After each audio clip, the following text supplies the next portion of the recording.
खुदा बाप और बेटे रूह कुद्दुस के नाम में आमीन। खुदा कादिर के शुक्रगुज़ार हैं कि उसने हम सब पर अपना करम किया, सलामती से रखा और आज एक बार फिर मौका दिया कि हम खुदा के कलाम को सीख सकें। पिछली वीडियो में हमने पाक रूह की अलूहियत के बारे में इस कलाम का हिस्सा सीखा, उसी को आज हम आगे जारी रखेंगे और कुछ और बातों पर गौर करेंगे जिनके ज़रिए से ये साबित होता है कि पाक रूह एक इलाही हस्ती है और खुदा सालूस का हिस्सा है और हम खुदा बाप, खुदा बेटे और खुदा रूह कुद्दुस को मानते हैं। और खुदा सालूस में जो पाक रूह का मुकाम है वो तीसरा है, यानी ये खुदा सालूस का तीसरा अकनूम है। और आज हम देखेंगे कि इसमें कुछ ऐसी इलाही सिफ़ात मौजूद हैं जो सिर्फ़ खुदा से ही मंसूब की जा सकती हैं। सो वो सिफ़ात जो खुदा में ही हैं और रूह में भी हैं, ये ज़ाहिर करती हैं कि ये अलूहियत रखता है, ये इलाही हस्ती है, इलाही ज़ात का हिस्सा है। तो पहले हम देखेंगे कि वो सिफ़ात जिनको हम लाज़मी सिफ़ात कहते हैं। सो नंबर 1, पाक रूह को बाइबल मुक़द्दस में खुदा कहा गया है। अमाल 5वां बाब उसकी 3री और 4थी आयत मैंने सामने लिख के रखी है, मैं आपके सामने पढ़ता हूँ। लिखा है, मगर पतरस ने कहा, ए हननिया, क्यों शैतान ने तेरे दिल में ये बात डाल दी कि तू रूहुल कुद्स से झूठ बोले और ज़मीन की कीमत में से कुछ रख छोड़े? क्या जब तक वो तेरे पास थी तेरी ना थी, और जब बेची गई तो तेरे इख्तियार में ना रही? तूने क्यों अपने दिल में इस बात का ख्याल बांधा?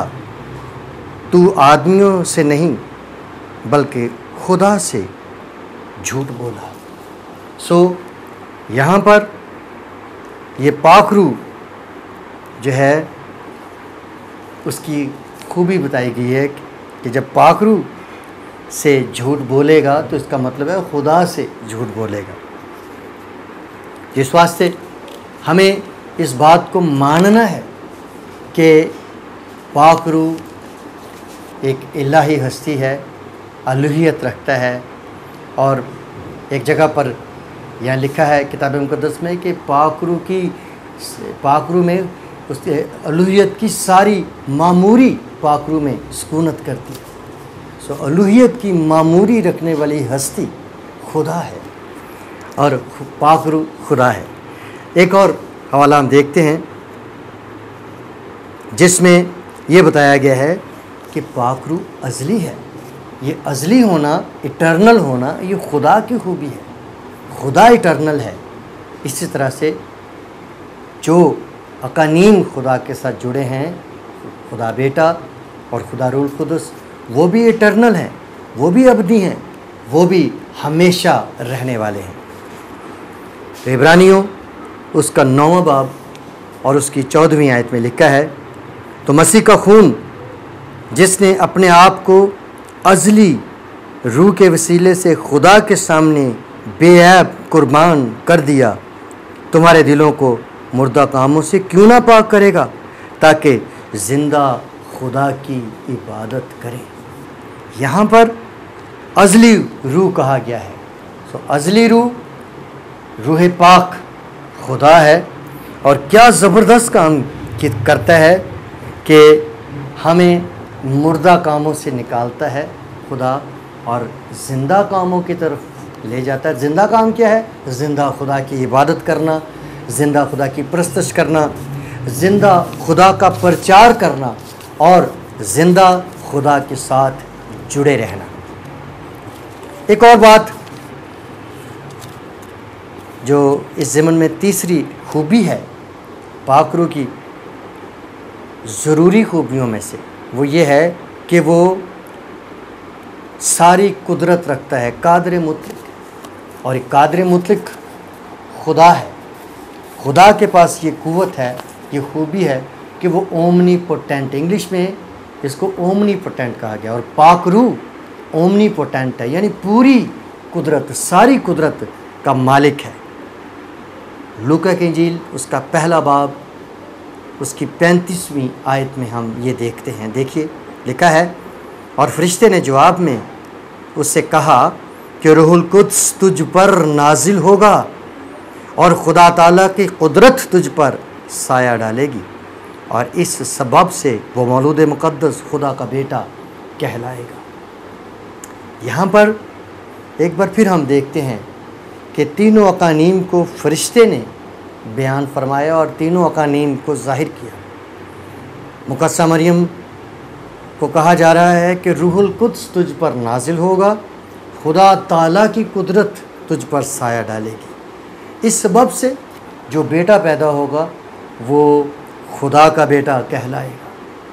तो मेरे बहनों भाइयों, पाक रूह जो है वो ओमनीपोटेंट है। जैसे खुदा बाप ओमनीपोटेंट है, जैसे खुदा बेटा ओमनीपोटेंट है, इसी तरह से पाक रूह भी ओमनीपोटेंट यानी कादिर मुतलक है, सारी कुदरत अपने अंदर रखता है।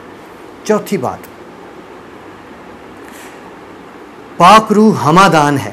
हमादान का मतलब होता है हर चीज़ का इल्म रखने वाला, सब कुछ जानने वाला, जिसको हर बात का इल्म है।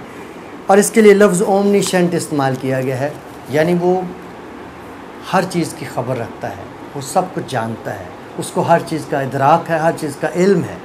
सो ये खूबी खुदा की खूबी है जो हर चीज़ का इल्म रखता है, जो कुल इल्म रखता है, जिसको हर बात मालूम है। और यही सारी खूबियाँ खुदा पाक रूह में हैं, क्योंकि वो भी खुदा की तरह ओमनीशेंट है, तो वो खुदा है, हमादान है। पहला ग्रंथियों उसका दूसरा बाब उसकी 10वीं आयत, इसके लिए मैं पढ़ूंगा। लिखा है, लेकिन हम पर खुदा ने उनको रूह के वसीले से ज़ाहिर किया, क्योंकि रूह सब बातें बल्कि खुदा की तह की बातें भी दरियाफ़्त कर लेता है। अब खुदा की तह की बातें दरियाफ़्त करने वाली हस्ती कोई आम हस्ती नहीं है। खुदा की तह की बातें दरियाफ़्त करने वाली हस्ती खुदा के बराबर होनी चाहिए, और वो पाक रूह है। इसलिए हम आज के सबक में सीख रहे हैं कि खुदा पाक रूह खुदा है, इलाही ज़ात रखता है, अलूहियत रखता है। आइए हम इस सिलसिले में 5वां नुक्ता देखते हैं, और वो ये है कि खुदा पाक रूह हर जगह मौजूद है। खुदा हर जगह मौजूद है, कोई ऐसी जगह नहीं जहां हम ये कहें कि खुदा नहीं है। सो खुदा हर जगह मौजूद है, पाक रूह हर जगह मौजूद है। इसको ओमनी प्रेजेंट कहा गया है, हर जगह रहने वाला, हर जगह मौजूद होने वाला। सो इसमें भी पाक रूह पीछे नहीं रहा, वो भी हर जगह मौजूद है। ज़बूर 139 की 7वीं और 8वीं आयत में लिखा है, मैं तेरी रूह से बचकर कहाँ जाऊँ या तेरी हुजूरी से किधर भागूँ? अगर आसमान पर चढ़ जाऊँ तो तू वहाँ है, अगर मैं पाताल में बिस्तर बिछाऊँ तो देख तू वहाँ भी है। खुदाया तेरी रूह तो भला मैं नस के किधर जाऊँ? कहाँ जाएंगे? वो हर जगह मौजूद है। क्यों? क्योंकि वो खुदा है, वो इलाही ज़ात का हिस्सा है, उसमें अलूहियत की सारी मामूरी सुकूनत करती है। छठी बात, पाक रूह ज़िंदगी का मंबा है, लाइफ सोर्स है। ज़िंदगी खुदा देता है। यीशु मसीह ने भी फरमाया, राह हक़ और ज़िंदगी मैं हूँ। तो इसी तरह से खुदा पाक रूह भी हमें ज़िंदगी देता है, क्योंकि वो एक इलाही हस्ती है, वो अलूहियत रखता है। रोमियो 8वां बाब और उसकी 2री आयत लिखा है, क्योंकि ज़िंदगी के रूह की शरीयत ने मसीह यीशु में मुझे गुनाह और मौत की शरीयत से आज़ाद कर दिया। क्योंकि ज़िंदगी के रूह, ज़िंदगी का रूह खुदाए पाक रूह है, जो हमें अबदी ज़िंदगी में ले जाता है, अबदी ज़िंदगी का मंबा है, सोर्स है। सोर्स ऑफ लाइफ होने के नाते खुदाए पाक रूह जो है वो जो है इलाही ज़ात की सारी खूबियाँ रखने वाली हस्ती है। मंदरजा वाला बयान करदा तमाम सिफ़ात या खुसूसियात ये लाजमी सिफ़ात या खुसूसियात कहलाती हैं। अब हम पाक रूह में मौजूद इलाही सिफ़ात की एक और किस्म पर गौर करेंगे, जिसे मॉरल एट्रीब्यूट्स कहते हैं या इखलाकी सिफ़ात कहा जा सकता है। तो पाक रूह में कुछ ऐसी इखलाकी सिफ़ात भी पाई जाती है जो सिर्फ़ खुदा में है। देखिए, नंबर 1, पाक रूह सच्चाई का रूह है। जी हाँ, अब सच्चाई किस में है? सच्चाई खुदा में है। सच जो है वो खुदा है। इसीलिए यीशु मसीह ने कहा कि राह, हक और ज़िंदगी, ये जो हक है इसका मतलब ट्रुथ है, सच्चाई। राह और सच्चाई और ज़िंदगी मैं हूँ। खुदा बेटा कहता है कि ज़िंदगी मैं हूँ, सच्चाई मैं हूँ। खुदा पाक रूह के बारे में भी यही लिखा है कि वो सच्चाई का रूह है। देखिए, यूहन्ना की इंजील उसका 16वां बाब और उसकी 13वीं आयत, 16वें बाब की 13वीं आयत लिखा है, लेकिन जब वो यानी रूह हक आएगा तो तुमको तमाम सच्चाई की राह दिखाएगा, इसलिए कि वो अपनी तरफ से न कहेगा, लेकिन जो कुछ सुनेगा वही कहेगा और तुम्हें आइंदा की खबरें देगा। ये सच्चाई का रूह है। इस वास्ते ये खुदा है, क्योंकि खुदा हक है, खुदा सच्चाई है और खुदा पाक रूह चूँकि खुदा है इसलिए वो ये सच्चाई होने। नंबर 2, पाक रूह मोहब्बत का रूह कहलाता है। रोमियो 15 बाब उसकी 30 आयत लिखा है, और है भाइयों, मैं यीशु मसीह का जो हमारा खुदावंद है वास्ता देकर और रूह की मोहब्बत को याद दिलाकर तुमसे इल्तमास करता हूँ कि मेरे लिए खुदा से दुआएं करने में मेरे साथ मिलकर जाँफिशानी करो। यहाँ लिखा है मोहब्बत करो। खुदा मोहब्बत है। ये पहला यूहन्ना का ख़त उसके 4 बाब की 8 आयत में लिखा है खुदा मोहब्बत है, और यहाँ पर रूह के बारे में लिखा है रूह मोहब्बत है। सो मेरे बहनों भाइयों, ये अबदी मोहब्बत रखने वाली हस्ती जो है, अगापे मोहब्बत रखने वाली हस्ती जो खुदा की हस्ती है, वही ये हस्ती जो है वो हमें रूह में नज़र आती है। सो इस अलूहियत को जानते हुए, अलूहियत का मतलब है खुदा होना, इलाही खूबियाँ रखने वाली हस्ती। सो चूँकि पाक रूह की अलूहियत के बारे में हम सीख रहे हैं, ये बात सीख रहे हैं कि पाक रूह अपने अंदर इलाही खूबियाँ रखता है, तो उनमें से एक खूबी जो है वो मोहब्बत है। आगे चलते हैं, पाक रूह के काम। पाक रूह के काम हमें इस तरह से नज़र आते हैं मेरे भाइयों बहनों, जो एक इलाही हस्ती कर सकती है। सब पाक रूह के चंद कामों पर भी ध्यान देंगे जिनसे साबित होता है कि पाक रूह जो है वो खुदा है। पाक रूह ऐसे काम करता है जो सिर्फ खुदा करता है, और इन इलाही कामों के बायस पाक रूह की अलूहियत साबित होती है। नंबर 1, दुनिया की तख्लीक के मौका पर पाक रूह हमें मसरूफ़ अमल नज़र आता है। देखिए, इसका काम पैदाइश की किताब से शुरू हो जाता है। पाक रूह का बयान के शुरू में मैंने ये बात आपको बताई थी, उसको दोहरा रहा हूँ कि तख्लीक के काम में पाक रूह खुदा के साथ मौजूद है। इसका मतलब है कि जब खुदा ने सारी कायनात को तख्लीक किया, उसमें पाक रूह साथ शामिल है। पैदाइश 1 बाब पहले 2 आयत में लिखा है, खुदा ने इब्तदा में ज़मीन और आसमान को पैदा किया, और ज़मीन वीरान और सुनसान थी और गहराओं के ऊपर अंधेरा था, और खुदा की रूह पानी की सतह पर जुम्बिश करती थी। खुदा की रूह पानी की सतह पर जुम्बिश करती है। इसका मतलब ये हुआ कि ये तख्लीक के इस काम में खुदा के साथ मसरूफ़ अमल है। खुदा बाप मसरूफ़ अमल है, खुदा बेटा मसरूफ़ अमल है, खुदा पाक रूह मसरूफ़ अमल है कि तख्लीक के कायनात को कर सकें। दूसरी बात, पाक सहीफ़ों के इल्हाम में हमें पाक रूह काम करता नज़र आता है। खुदा की तय की बातें इंसानों तक पहुंचाने के लिए, क्योंकि जो भी पाक सहाइफ़ लिखे गए, जो भी इल्हामी कुतुब लिखी गईं, वो खुदा ने पाक रूह के ज़रिए इंसानों तक पहुंचाईं, और फिर इंसानों ने पाक रूह की तहरीक से, पाक रूह की मदद से उनको तहरीर किया। इसके लिए देखते हैं 2 शमूएल उसका 23वां बाब और उसकी 2 आयत लिखा है, खुदावंद की रूह ने मेरी मार्फत कलाम किया और उसका सुखन मेरी ज़ुबान पर था। तो यहाँ ये लिखने वाला इस बात का बयान कर रहा है कि मैं इस आयत को दोहराता हूँ, दूसरा शमूएल उसका 23वां बाब और उसके 2 आयत। खुदावंद की रूह ने मेरी मार्फत कलाम किया और उसका सुखन मेरी ज़ुबान पर था।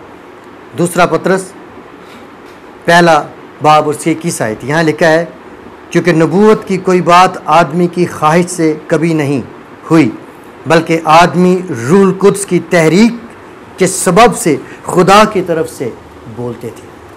तो यहाँ पर इन आयात करीमा में हम ये बात सीखते हैं कि जो कुछ भी इल्हाम मिला, जो कुछ भी इंसानों को खुदा की तरफ से पैगाम मिला, वो पाक रूह की मार्फत मिला। तो इस वास्ते पाक रूह एक इलाही हस्ती है जो खुदा की तह की बातें इंसानों तक पहुँचाती है और फिर इंसान उन बातों को कलमबंद करते हैं।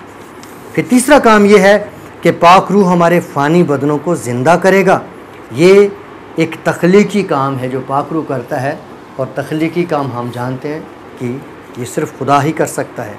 रोमियो 8वां बाब उसकी 11वीं आयत लिखा है, और अगर उसी का रूह तुम में बसा हुआ है जिसने मसीह को मुर्दों में से जिलाया, वो तुम्हारे फ़ानी बदनों को भी अपने उस रूह के वसीले से ज़िंदा करेगा जो तुम में बसा हुआ है। क्या खूबसूरत बात है, खुदा का पाक रूह हम में बसा हुआ है, और इसमें ये ज़बरदस्त क़ुव्वत है कि ये हमारे फ़ानी बदनों को फिर से ज़िंदा करेगा। बड़ी बात है, ये फिर से ज़िंदा करने वाला रूह एक इलाही हस्ती है, अलूहियत रखने वाली हस्ती है।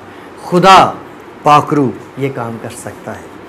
एक और काम है, और वो है नए सिरे से जब किसी भी शख्स ने पैदा होना होता है तो उसमें पाक रूह हमारी मदद करे। ये नई पैदाइश का तजर्बा पाक रूह हमें देता है। देखिए यूहन्ना की इंजील के 3 बाब की 5वीं आयत लिखा है, यीशु ने जवाब दिया कि मैं तुझसे सच कहता हूँ, जब तक कोई आदमी पानी और रूह से पैदा ना हो वो खुदा की बादशाही में दाखिल नहीं हो सकता। जो जिस्म से पैदा हुआ है जिस्म है, और जो रूह से पैदा हुआ वो रूह है। तो ये रूह हक, रूहुल कुद्स हमें इस ज़मीन पर एक नई पैदाइश का तजर्बा देता है, जिसे नए सिरे से पैदा होना कहते हैं, और जिसके बारे में खुदा यीशु मसीह ने बड़ी तलकीन की थी कि जब तक कोई शख्स नए सिरे से पैदा ना हो वो खुदा की बादशाही को देख नहीं सकता। तो सारे ईमानदारों के लिए, हम सब के लिए ये लाजिम है कि हम नए सिरे से पैदा हो जाएं, एक नया मखलूक बन जाएं, एक न्यू क्रिएशन हो जाए। उसके लिए पाक रूह की मदद हमें चाहिए। पाक रूह हमें नए सिरे से पैदा होने में हमारी मदद करता है।